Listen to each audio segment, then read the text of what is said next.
আসসালামু আলাইকুম বন্ধুরা, কেমন আছেন সবাই? আশা করি সবাই ভালো আছেন। তো আলহামদুলিল্লাহ আমিও ভালো আছি। তো আজকে একটা কবুতরের ট্রিটমেন্ট রিলেটেড একটা ভিডিও আমি করতেছি। তো মানে কবুতরের সমস্যাটা হলো কবুতরের ক্যালসিয়ামের ঘাটতি। একটু খেয়াল করবেন, বাচ্চাটা রেখে কবুতরটা কালকে একটা ডিম পাড়ছিল, আমি ডিমটা ভেঙে ফেলছি ইচ্ছে করে। তো আজকে একটা ডিম পাড়তে যাবে, কবুতরটা ক্যালসিয়ামের ঘাটতি দেখা দিচ্ছে। এটা বুঝবো কীভাবে, এটা আমি একটু বোঝাই। দেখেন কবুতরটা লুলাচ্ছে, ঠিক আছে? এই যে কবুতরটা স্ট্রেংথ নাই দাঁড়ানোর মতো।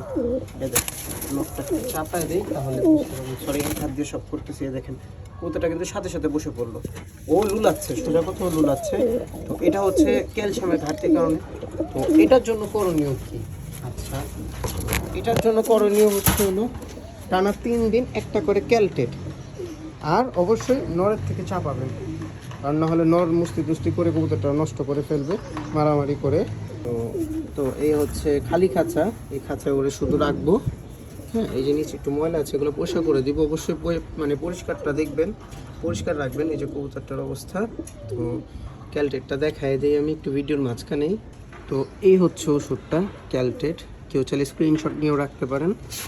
এই যে ওষুধটা, এটা একটা করে 3 দিন খাওয়াই দিলে ইনশাল্লাহ কবুতরটা ঠিক হয়ে যাবে। মানুষ কি খাওয়ায় তা জানি না ভাই, আমি এটা খাওয়াই। আমার এই সমস্যাটা হলে 3 দিনে 2 দিনে আল্লাহর রহমতে রিকভার করে ফেলি।